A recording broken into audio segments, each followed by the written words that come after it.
Salut à tous, nouvelle vidéo profonde aujourd'hui sur un élément fondamental de l'investissement, à savoir le sujet de la diversification. On va venir casser un certain nombre de mythes dans cette vidéo et on va revenir à des éléments de réalité de manière à pouvoir constituer un portefeuille d'investissement aussi éclairé que possible et sans non plus s'aveugler, ce qui peut créer des désillusions extrêmement douloureuses dans certaines phases de marché. Mais on va en parler justement en détail dans cette vidéo. Donc on va parler bien du mythe de la diversification pour maximiser ses rendements, du mythe de la diversification pour se protéger contre les pertes, du mythe de la relation inverse constante entre obligations et actions. Et ça d'ailleurs, j'ai eu hier un coaching de groupe sur la thématique investissement où quelqu'un m'a encore posé la question de je comprends pas, là il y a les actions qui baissent, pourquoi les obligations ça monte pas?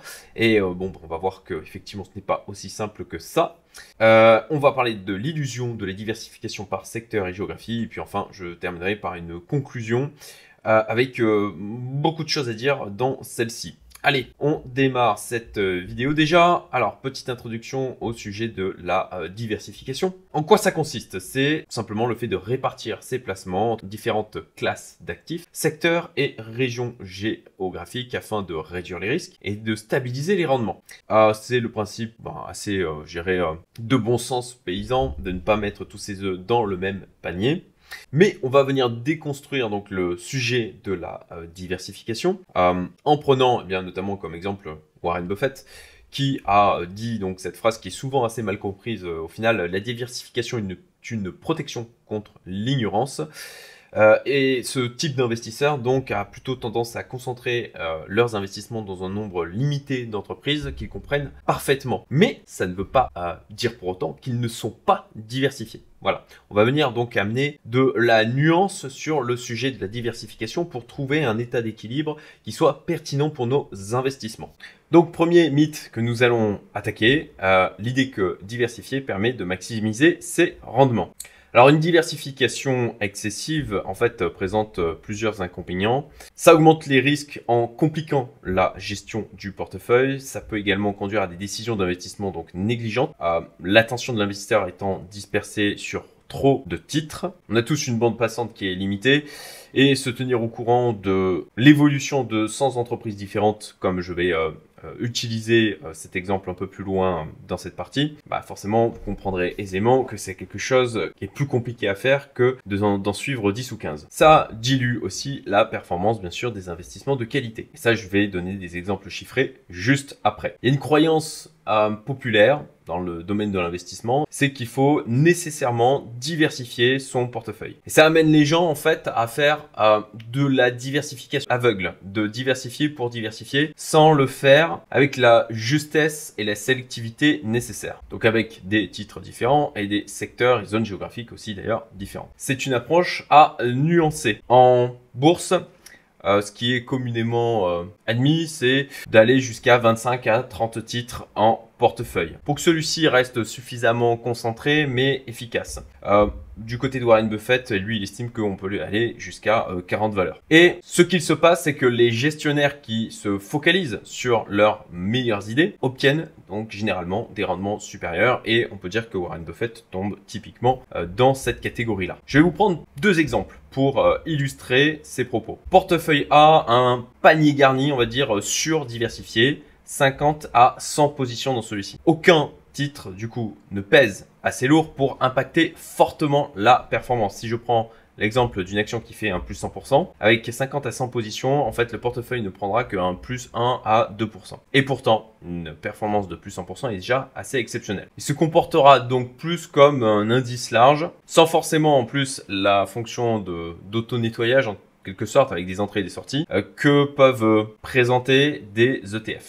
Portefeuille B avec une concentration, on va dire, maîtrisée. Composé de 10 à 15 valeurs connues en profondeur. Si une action l'a fait 1 x 2, plus 100%, on a donc le portefeuille qui prend dans sa globalité plus 10%. Bien entendu, une erreur de sélection peut aussi coûter plus cher. Dans ce type de portefeuille, il faut donc se concentrer sur la maîtrise des risques. Alors attention, j'ai découvert le terme au moment où j'ai préparé cette vidéo. Idiosyncratique.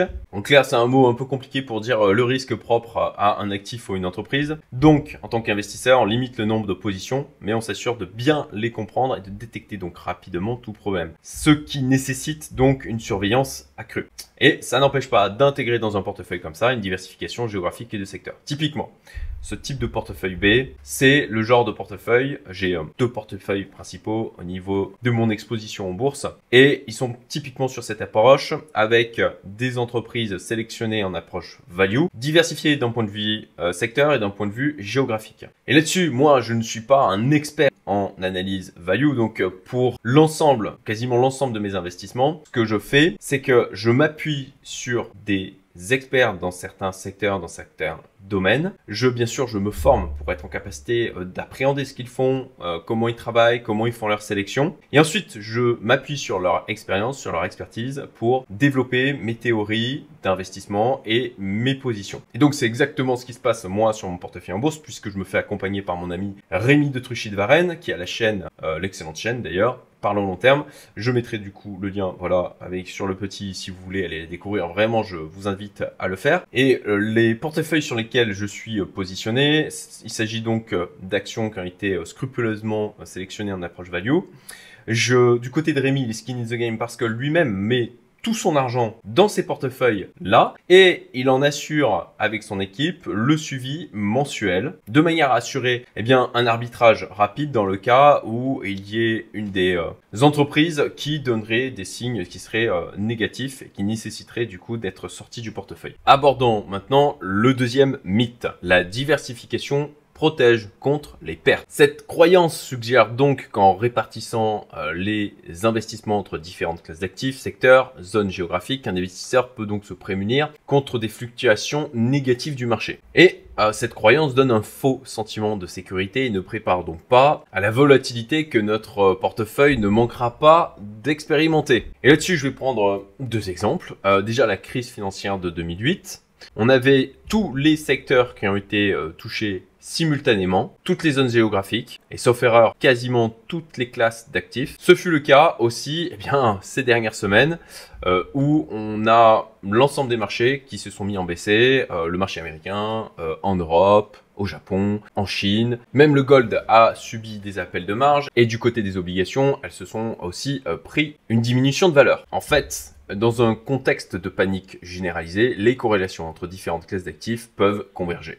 Et c'est là où c'est important d'avoir une qualité plutôt qu'une quantité dans ces investissements. C'est que on va pas échapper à des pertes, mais on va les limiter. Et en fait, en valeur relative de notre portefeuille, il va moins subir la baisse que le reste du marché. Pour ma part, c'est le cas avec mes portefeuilles en bourse qui ont baissé aussi, mais moins que ce que le S&P 500 a pu diminuer. Avant de poursuivre, si tu trouves le contenu de cette vidéo pertinent, intéressant, que tu apprends des choses, je te remercie de mettre un petit like, de la partager auprès de tes amis qui s'intéressent aussi à l'investissement ou qui ont du patrimoine à gérer et qui potentiellement débutent. Parce que d'avoir connaissance de ces notions peut éviter de faire des erreurs assez critiques dans son allocation patrimoniale. Et il y a un lien en description, un contenu à 0 € qui est un cas pratique où j'analyse une opportunité d'investissement. Je la fais passer au filtre de toute ma grille d'analyse et c'est donc un cas concret où je décortique une opportunité et j'explique la raison pour laquelle j'ai décidé de me positionner dessus. L'opportunité est anonymisée de manière à vraiment rester sur le côté didactique de l'exercice et c'est gratuit. C'est un extrait de mon programme Fast Track Investor. Vous avez le lien pour y accéder vers le formulaire en description. Continuons donc maintenant sur le troisième mythe, la relation inverse constante entre obligations et actions. Alors ça, hier j'ai fait un coaching de groupe investissement et c'est quelque chose qu'on m'a évoqué à nouveau. Ah mais je comprends pas, là il y a les obligations qui baissent, je croyais qu'elles allaient monter quand les actions elles baissaient. Et ça c'est quelque chose qui est assez répandu dans le domaine de l'investissement. Une idée assez ancrée, mais ce n'est pas quelque chose qui est systématique, c'est une catégorisation simpliste des actifs financiers. Voilà, lorsque les marchés boursiers chutent, les obligations offrent automatiquement une protection. C'est profondément ancré Et ça sert d'ailleurs souvent de justification à une allocation dite équilibrée, le fameux 40% d'obligations, 60% d'actions. C'est quelque chose qui est répété régulièrement par de nombreux CGP, de nombreux banquiers, mais la réalité en fait est plus nuancée et plus compliquée que ça. Et je vais vous montrer d'un point de vue graphique et évolution dans le temps que cette corrélation inverse dépend en fait des moments, en fonction donc des périodes économiques et des contextes de marché. Donc, il y a plusieurs facteurs macroéconomiques qui influencent cette relation. On a l'inflation, la croissance économique, les politiques monétaires. J'ai un petit tableau là où je vais détailler les choses. Là déjà, je vous montre ce graphique qui sera, je pense, assez révélateur. Donc c'est la corrélation entre les actions et les obligations. Et donc on voit qu'il y a des moments où elles sont fortement corrélées. Donc des niveaux de 60% quand même, de à peu près 1990-91 donc jusqu'aux années 2000. Et donc de 2000 jusqu'à la crise financière de 2008. On avait donc une corrélation négative, donc des obligations qui montaient en valeur quand on avait les actions qui diminuaient. De nouveau, crise 2008, on a une corrélation qui est redevenue positive.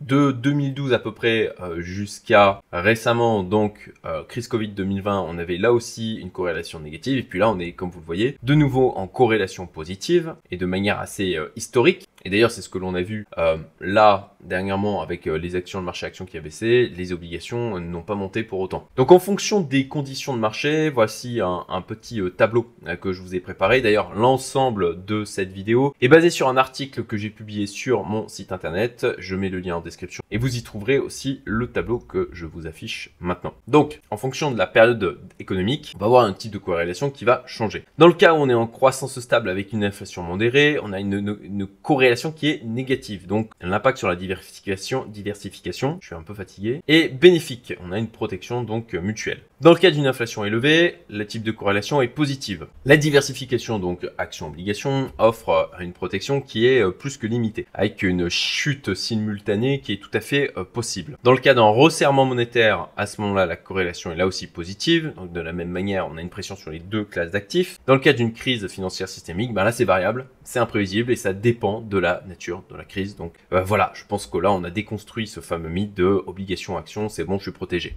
Ensuite, l'illusion de la diversification par secteur et zone géographique.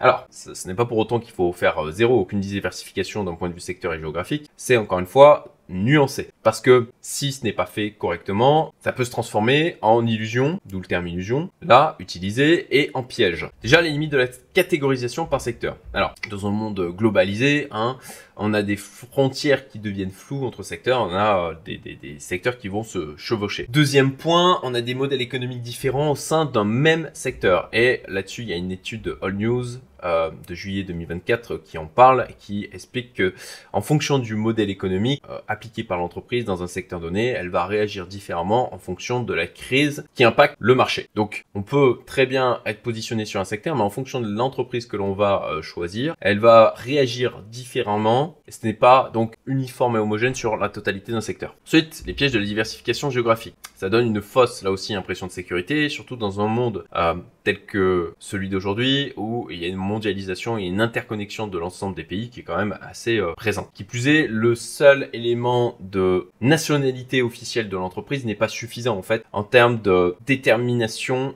de son positionnement géographique. Par exemple, une entreprise établie au Canada peut avoir 98% de ses activités à l'extérieur du pays. Et du coup, la simple nationalité canadienne n'est pas suffisante. J'en parlais ce matin avec un ami qui évoquait LVMH. Et donc LVMH, effectivement, c'est français. Néanmoins, le gros, alors je ne mets pas les chiffres en tête, mais le gros quand même de leur activité se fait à l'extérieur du pays. Donc en l'occurrence, de se positionner sur un LVMH en se disant, comme ça je suis positionné d'un point de vue géographique et associé à la France, en fait c'est faux parce que l'activité dépend de multiples zones à travers le monde. Et dans une économie mondialisée, les entreprises sont souvent exposées aux mêmes tendances macroéconomiques. Et enfin, en période de crise systémique, comme on l'a évoqué déjà tout à l'heure, la diversification géographique peut s'avérer bien moins protectrice qu'on pouvait espérer. Enfin, dernier point, il y en a certains qui peuvent se dire, je vais sur une entreprise à l'activité diversifiée qui touche à de multiples secteurs, à de multiples zones géographiques. Alors attention à ça parce que les entreprises qui ont une expansion trop rapide dans de nouveaux secteurs ou marchés peuvent donc diluer leurs ressources et leur niveau d'expertise. Ce fut le cas par exemple de General Electric, quand même une grosse boîte, qui a voulu se diversifier trop vite et qui est donc revenu en arrière parce que les résultats financiers n'étaient pas bons.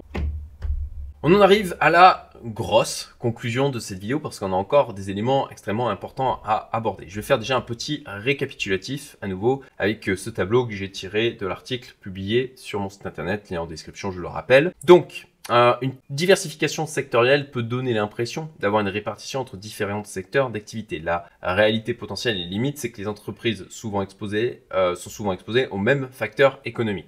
La diversification d'un point de vue géographique, en investissant dans différents pays, régions. Le problème, c'est qu'on a une mondialisation créant des interdépendances qui sont fortes. Diversification aussi par taille d'entreprise. Alors ça, je n'ai pas fait de focus particulier sur celui-ci.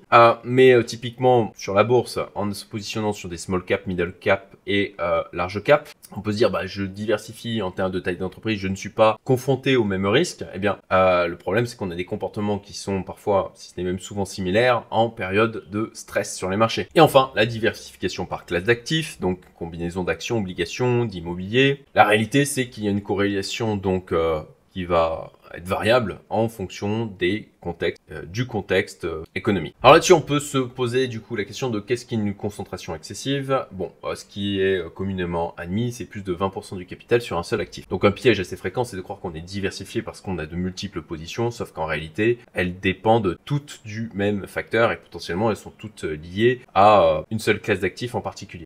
Après, il faut introduire aussi de la finesse dans la séparation des actifs. Typiquement, on peut effectivement avoir une allocation d'un point de vue immobilier au niveau de son patrimoine. Typiquement, moi, sur la partie immobilière, je dépasse allègrement les 20%. Néanmoins, dans la sous-composante immobilière, j'ai de multiples manières de m'être exposé à l'immobilier.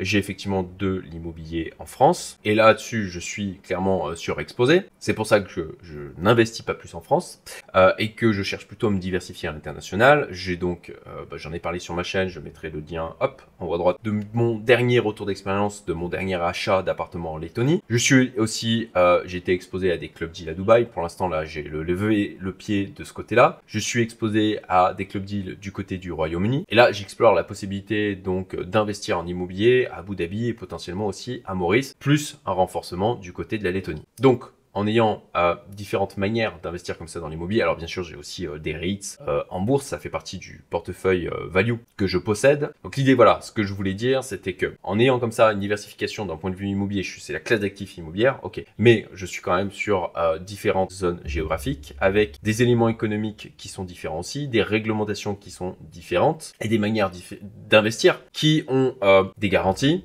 et des risques qui sont là aussi différents. Donc, j'estime que même si j'ai une exposition qui est importante au niveau de mon patrimoine en termes d'immobilier, et je dirais que c'est pas anormal pour les petits multimillionnaires comme moi, j'ai quand même une certaine diversification en n'étant pas exposé uniquement sur un pays et d'une seule manière. Ensuite, donc la diversification, c'était tout mon propos de cette vidéo, c'est qu'il faut en faire. Il y a un intérêt à le faire. Mais ensuite, il ne faut pas s'attendre à ce que ce soit une protection absolue et il faut sélectionner judicieusement, soigneusement les actifs sur lesquels on se positionne et pas faire du tir à la mitraillette, de se diversifier pour se diversifier et de le faire un peu à l'aveugle. Ensuite, comprendre aussi la notion de frontière efficiente. En théorie financière, on représente le couple risque-rendement par la frontière efficiente. Courbe donc au-delà de laquelle on ne peut améliorer l'un sans dégrader l'autre. Ce qui veut dire que diversifier réduit le risque non systémique jusqu'à un certain point. Un exemple concret, passer de 1 à 15 actions distinctes accroît fortement le ratio rendement-risque, mais passer de 30 à 60 actions n'apporte quasiment aucune réduction de la volatilité. Ensuite, il y a la notion de diversification dynamique. On vend beaucoup l'idée de l'investissement passif. J'ai investi, j'ai absolument plus rien à faire. La réalité, c'est que ça ne marche pas comme ça. Il faut effectuer un suivi de toutes ces lignes. Il faut être actif sur ces investissements et faire une diversification dynamique parce que l'équilibre optimal n'est pas fixe dans le temps. La frontière efficiente que j'ai évoquée juste avant, c'est pas quelque chose qui est immédiat. immuable. Donc, en tant qu'investisseur stratégique, on doit faire évoluer son degré de diversification selon les conditions de marché et les opportunités qui se présentent à nous. Pour prendre un cas concret, là aussi, en phase d'euphorie, eh bien, couper ses positions les plus spéculatives, prendre des profits en clair, et sur les valeurs qui ont poussé fort pour réallouer du capital sur des actifs qui sont plus solides et beaucoup moins spéculatifs, bah, c'est quelque chose qui fait sens.